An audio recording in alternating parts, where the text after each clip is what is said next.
गुप्ता साहब, एक बड़े दुख की बात है कि किस वार्ड में दो बीडीजी के मेंबरों को अगवा करके उनकी हत्या कर दी। क्या कहेंगे इसके ऊपर आप? देखिए, सरकार बनने के बाद इस प्रकार की जो घटनाएं होना, ये साफ जाहिर करता है कि सरकार का जो एजेंडा है उसको कहीं ना कहीं बल मिल रहा है। दुखद घटना है।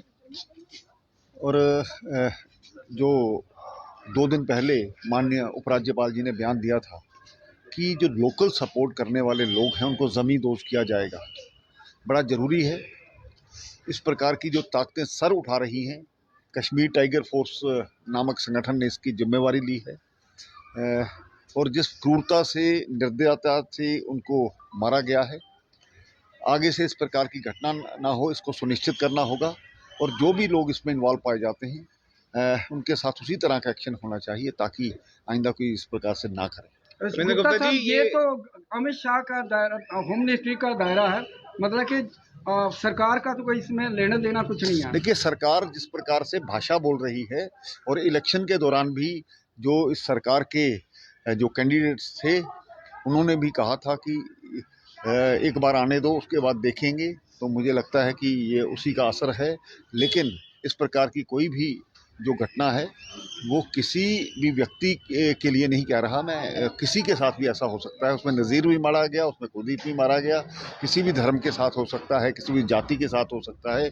जो खास करके ये लोग हैं जो वीडीजीज के, वो हमारी सुरक्षा के लिए बैठे हैं, उनको कुछ लोग, कुछ ताकतें इस प्रकार से डिमोरलाइज करने का प्रयास कर रही हैं जो नहीं होने देंगे। और उससे ये एक निकल के आई है कि जहाँ से सक्रिय थे और बार बार कहा जाता था कि जहाँ पे आर्मी की कोई ना पिकेट बनाई जाए, कोई आर्मी का वहाँ पे कैंप लगाया देखिए, ऐसा जाए। बात नहीं, सुरक्षा वालों ने पहले भी इस चीज़ को समाप्त किया है, लेकिन नए तौर पर ये जो एक नई रणनीति के तहत इस प्रकार की कोशिशें की जा रही हैं उसको नाकामयाब करना जरूरी है। जो मारे गए हैं उनके लिए क्या, उनके देखिए, परिजन जो है, मतलब छोटे छोटे बच्चे हैं, उनके लिए क्या मुआवजे वगैरह क्या? जो भी सरकार का एक प्रावधान है उनको अकोमोडेट करना चाहिए, क्योंकि वीडीजीज के लोग अपनी जान पर खेल करके उन इलाकों की सुरक्षा करते हैं, और खास करके पुलिस के साथ कंधे से कंधा मिला करके जो उनका साथ रहता है, तो उसी प्रकार से मुझे लगता है कि कविंद्र गुप्ता जी, मुझे बताइए कि बीजेपी लगातार 2 दिनों से प्रदर्शन कर रही है, क्यों प्रदर्शन कर रही है?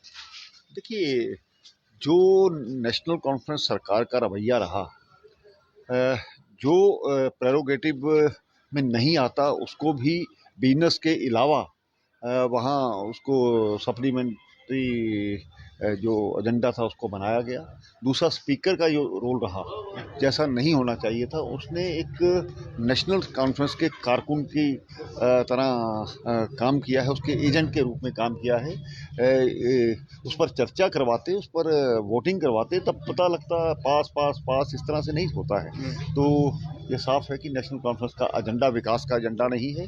वहाँ पर जम्मू कश्मीर में अफरा तफरी मिलाने का एक माहौल है, होगा तो कुछ नहीं। और बड़े सारे मुद्दे हैं, पर उससे वहाँ आपको नहीं लग रहा कि थोड़ा सा आगे पीछे किया जा रहा है उससे? देखिए, बिल्कुल अपने एजेंडे पर ना आकर के जो इन्होंने नेशनल कॉन्फ्रेंस ने वादे किए थे लोगों के साथ, वहाँ तो आ नहीं रही, लेकिन जो उल्टे सीधे सवाल करके, जिसका कोई औचित्य नहीं है, माहौल ख़राब करना चाहती है जम्मू कश्मीर प्रदेश का, जो हम नहीं होने देंगे। जिस स्हाब दा अज दिक्खा करने असैंबली च एमएलए गी जियां चुक्कियै बाहर सुट्टा देन, ऐसा लगदा कि पहले बारी दिक्खने च आवा करदा की होआ दा ऐसा?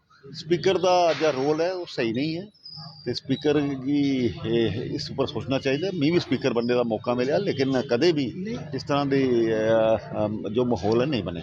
अनुशासनहीनता दिखाई, उन्होंने कहा है कि अनुशासन में रहिए, ये टेबल पर चढ़ के तोड़ फोड़ करनी, ये कोई जब बात ना सुनी हो जाए तो लोकतांत्रिक प्रक्रिया में ऐसा करना पड़ता है। एनसी का ये भी कहना है कि बीजेपी वाले हमेशा जब भी हम कुछ करते हैं तो उसका अपोज करने के लिए रोड पे आ जाते हैं, सड़कों पे आ जाते हैं, उनका काम ही यही है सड़कों पे आके रोल डालना। देखिए, 1953 में भी जाति की थी तो शेख अब्दुल्ला को 18 साल जेल में रहना पड़ा था, उसको सोचना चाहिए। बहुत बहुत धन्यवाद।